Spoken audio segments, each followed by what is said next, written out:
Hello friends, welcome to my science academy. हम पढ़ रहे हैं बीएससी पार्ट फर्स्ट की इलेक्ट्रोमैग्नेटिज्म और लास्ट टाइम में हमने सेल्फ इंडक्शन के बारे में देखा। आज का हमारा टॉपिक है म्यूचुअल इंडक्शन। तो क्या होता है म्यूचुअल इंडक्शन? तो इसके लिए हम एक डायग्राम बना लेते हैं कि मेरे पास दो कुंडलियां हैं। ये मेरे पास फर्स्ट कुंडली है और जो फर्स्ट कुंडली है उसमें मैं परिवर्तनशील धारा प्रवाहित कर रहा हूं। ये धारा ऐसे फ्लो हो रही है। इसमें मेरे पास एक और दूसरी कुंडली है।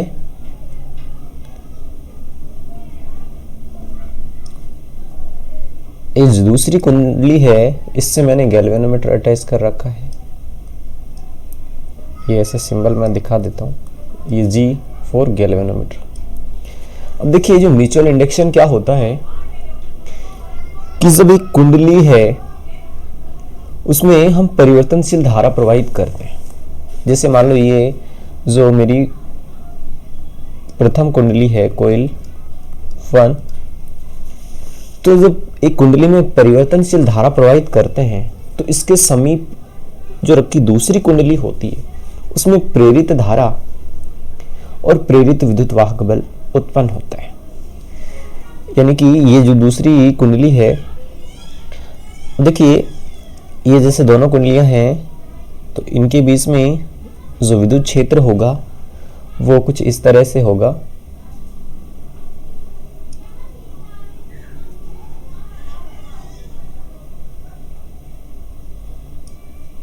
ये जो विद्युत बल रेखाएं हैं वो इस तरह से होंगी। यहाँ मैं कोइल 2 द्वितीय कुंडली है, ये जो चुंबकीय क्षेत्र है इसकी डायरेक्शन मैंने इधर यहाँ बता दी है। तो यहाँ प्रेरित विद्युत वाहक बल उत्पन्न होगा, जिसे मैं E2 से डिनोट कर देता हूँ क्योंकि द्वितीय कुंडली में उत्पन्न हो रहा है। और प्रेरित धारा यानी कि इंड्यूस्ड करंट और इंड्यूस्ड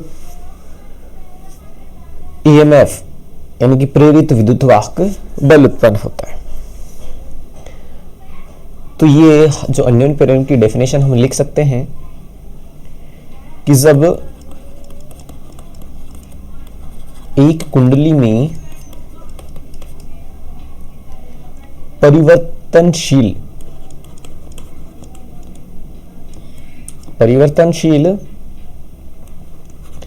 धारा प्रवाहित करते हैं, परिवर्तनशील धारा प्रवाहित करते हैं तो दूसरी कुंडली में यानी कि जो इसके समीप रखी कुंडली है, समीप रखी कुंडली में एक तो प्रेरित धारा व प्रेरित विद्युत वाहक बल जिसको मैंने E2 से डिनोट किया। और अगर जैसे मैं मान लूं कि जो मेरी प्रथम कुंडली है उसमें धारा I1 फ्लो हो रही है, तो कुंडली में प्रेरित धारा व प्रेरित विद्युत वाहक बल उत्पन्न होता है।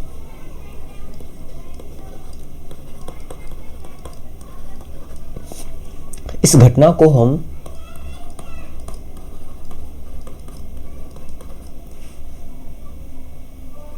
अन्योन्य प्रेरण कहते हैं।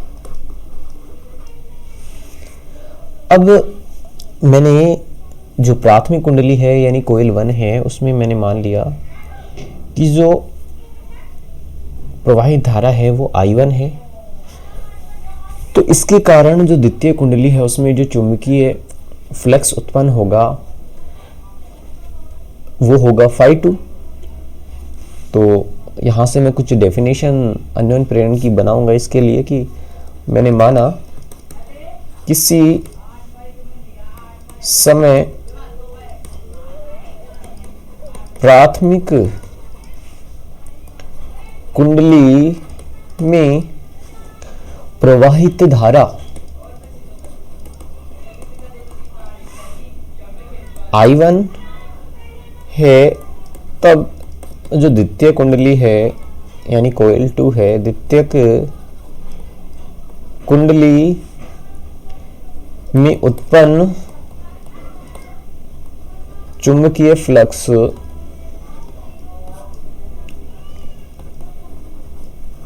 phi2 है।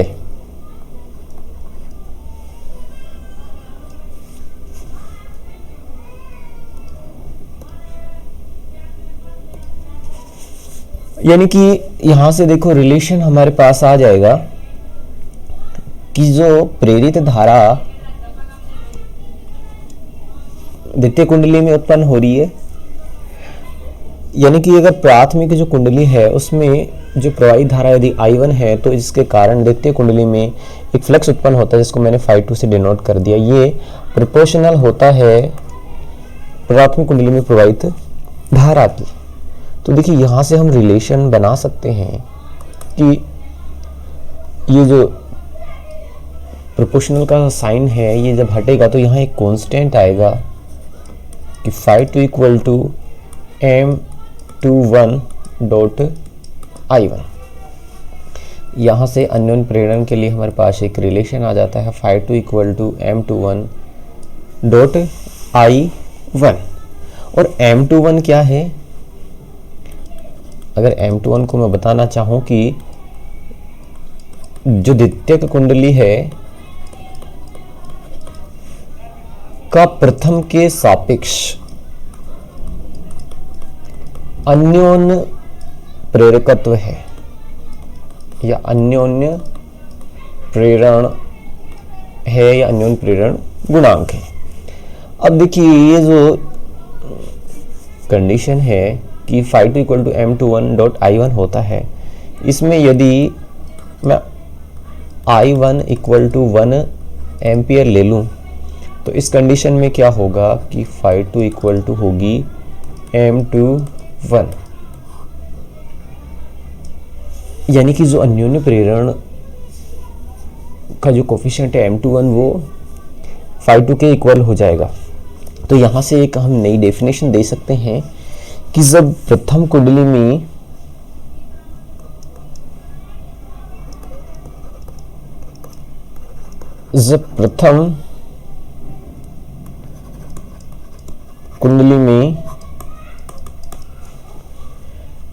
एक एम्पियर धारा प्रवाहित होती है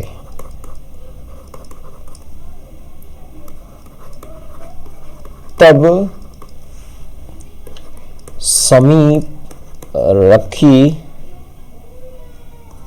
दूसरी कुंडली में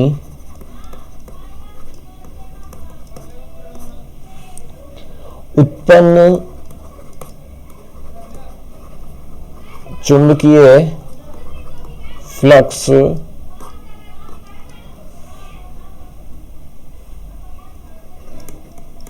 दूसरी कुंडली का प्रथम कुंडली के सापेक्ष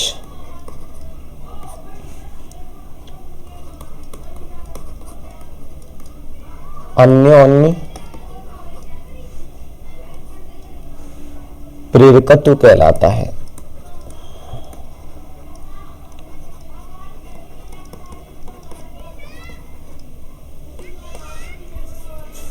अब एक नई डेफिनेशन और हम दे सकते हैं अन्योन्य प्रेरण के लिए कि जो फैराडे का नियम है उस नियम से हम जानते हैं, फैराडे के नियम से कि जो प्रेरित विद्युत वाहक बल है, द्वितीय कुंडली में जो प्रेरित विद्युत वाहक बल था E2 से डिनोट किया मैंने, वो उसमें उत्पन्न फ्लक्स में परिवर्तन की ऋणात्मक दर की समानुपाती होता है या कह सकते हैं हम इक्वल होता है। ऐसे ही जो E2 है वो अभी हमने देखा कि जो phi2 था वो phi2 के लिए हमने रिलेशन निकाला था कि phi2 equal to M21 dot I1 था, यानी कि यहाँ से मैं E2 को क्या लिख सकता हूँ, E2 equal to minus D phi2 को क्या लिख सकता हूँ, d अपॉन में dt M21 डॉट I1, या फिर इसे मैं लिख सकता हूँ minus M21 dot di1 upon में dt। अब देखिए यहाँ से अगर मैं अन्योन्य प्रेरण की डेफिनेशन निकालना चाहूँ तो एक नई डेफिनेशन मेरे पास आ जाएगी यहाँ से कि M21 equal to E2 upon में di1 अपॉन में dt, और इससे जो भी रिजल्ट आएगा उसको हम मोड में ले लेते हैं कि जो यहाँ नेगेटिव साइन था वो खत्म हो जाता। अब यानी कि यहाँ से आपको दिख रहा है कि M21 इक्वल टू प्रेरित विद्युत बल जो द्वितीय कुंडली में E2 है अपॉन में धारा प्रथम कुंडली में धारा परिवर्तन की दर यानी di1 अपॉन में dt है। अब यदि मैं di1 अपॉन में dt यानी कि प्रथम कुंडली में धारा परिवर्तन की दर इसे 1 एम्पियर अपॉन में सेकंड कर दूं, 1 एम्पियर अपॉन में सेकंड, ये अपॉन में है, तो क्या होगा कि जो M21 इक्वल टू हो जाएगा E2 के, यानी कि जो अन्योन्य प्रेरकत्व है M21 वो द्वितीय कुंडली के प्रेरित विद्युत बल के इक्वल हो जाएगा। यहां से हम नई डेफिनेशन दे सकते हैं कि जब एक कुंडली है हमारे पास कि जब एक कुंडली में धारा परिवर्तन की दर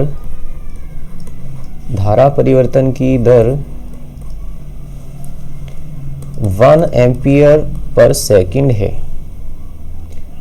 तब दूसरी कुंडली में उत्पन्न प्रेरित विद्युत वाहक बल उस कुंडली का अन्योन्य प्रेरकत्व कहलाता है।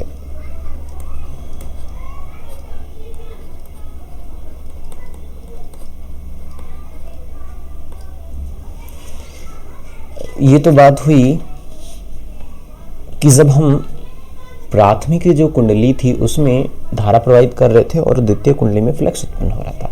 अब हम इसके अपोजिट कंडीशन लें तो देखिए क्या चेंज होगा कि यदि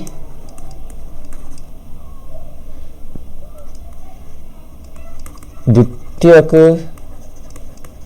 कुंडली में प्रवाहित धारा, पहले जब हमने लिया था तो वो प्राथमिक कुंडली में धारा प्रवाहित कर रहे थे, द्वितीय कुंडली में फ्लक्स उत्पन्न हो रहा था। अब हम द्वितीय कुंडली में जो प्रवाहित धारा है वो क्या है, I2 है।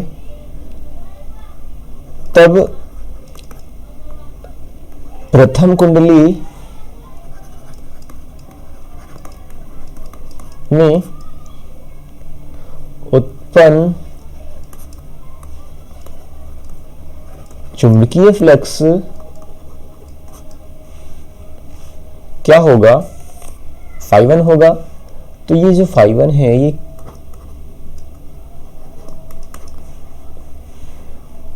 प्रोपोर्शनल होगा द्वितीय कुंडली में प्रवाहित धारा की। तो यहां से मैं रिलेशन बना सकता हूं कि phi1 equal to M12 into I2।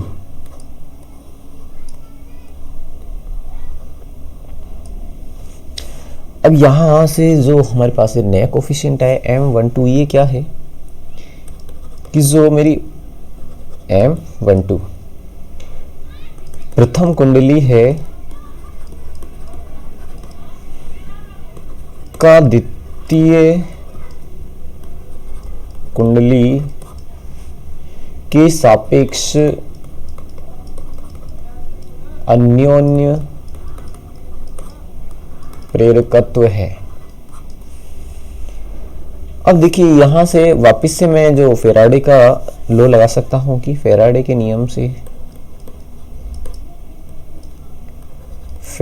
नियम से हम जानते हैं कि जो प्रेरित विद्युत्वाहक बल है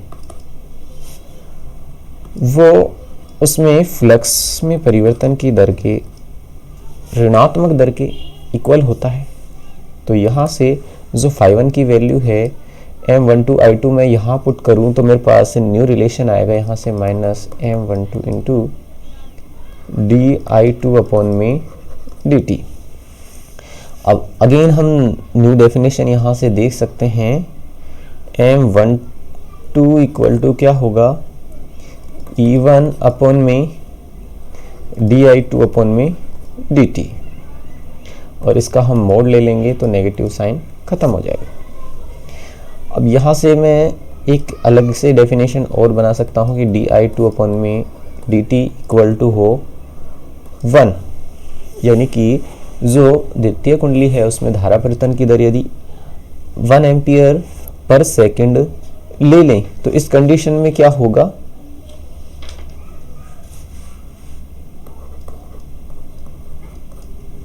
ये जब वैल्यू 1 हो जाएगी तो m12 है ये इक्वल होगा E1 के।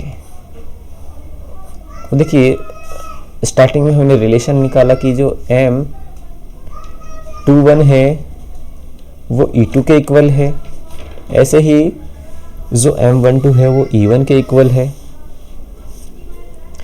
अब यदि नेक्स्ट केस लेते हैं, इसमें यदि कुंडलियों की जो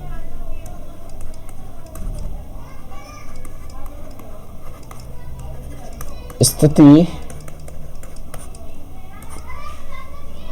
एवं अभिविन्यास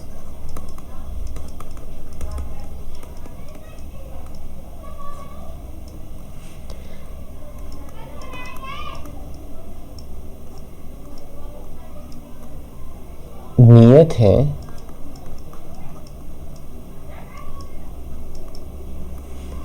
तो क्या होगा कि m12 इक्वल टू m, यानी जो प्राथमिक कुंडली का न्यून प्रेरण गुणांक आया ऐसे ही जो m12 ये m के इक्वल होगा। और जो m क्या है, यहाँ m है जो दोनों कुंडलियां हैं, जहां m दोनों कुंडलियों के बीच अन्योन्य प्रेरकत्व या अन्योन्य प्रेरण गुणांक है। देखिए जो अन्योन्य प्रेरण गुणांक है इसके लिए कुछ यूनिट होती हैं, जैसे इसको हम वीबर पर एम्पियर या फिर हेनरी में या वी सेकेंड अपॉन में एम्पियर में मेजर कर सकते हैं। और देखिए जो कुंडली का जो अन्योन्य प्रेरण गुणांक है वो कुंडली के अभिविन्यास पे, उसकी स्थिति पे, कुंडली के पदार्थ की प्रकृति पे निर्भर करता है। तो ये भी हम पॉइंट इसमें ऐड कर सकते हैं कि m के मान की निर्भरता, कि जो m का मान है वो किस किस पे डिपेंड करता है। फर्स्ट, कुंडलियों के अभिविन्यास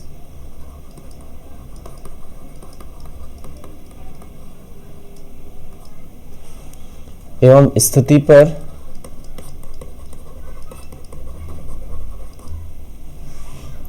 सेकंड, कुंडलियों के पदार्थ की प्रकृति पर, यानी कि जो कुंडलियों किस पदार्थ से बनी हैं उस पे।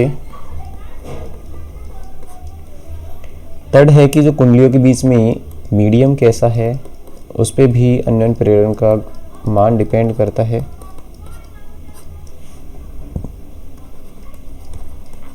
कुंडलियों के बीच के माध्यम पर।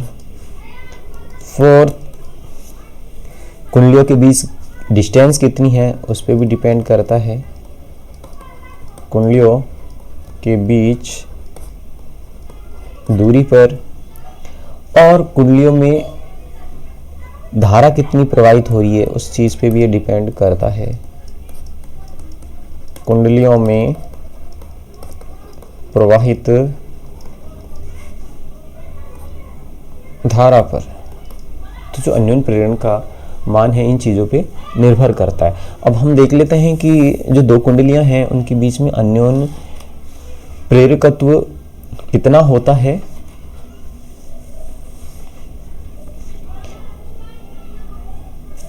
ऐसा करते हैं, ये नेक्स्ट लेक्चर में देखते हैं कि दो कुंडलियों के बीच में जो अन्योन्य प्रेरकत्व है वो क्या संबंध होता है, और जो अन्योन्य प्रेरक है और अन्योन्य प्रेरकत्व है और स्वयं प्रेरकत्व उसमें भी हम डिफरेंस करेंगे। तो आपने मेरे को पेशेंस से सुना, इसके लिए धन्यवाद।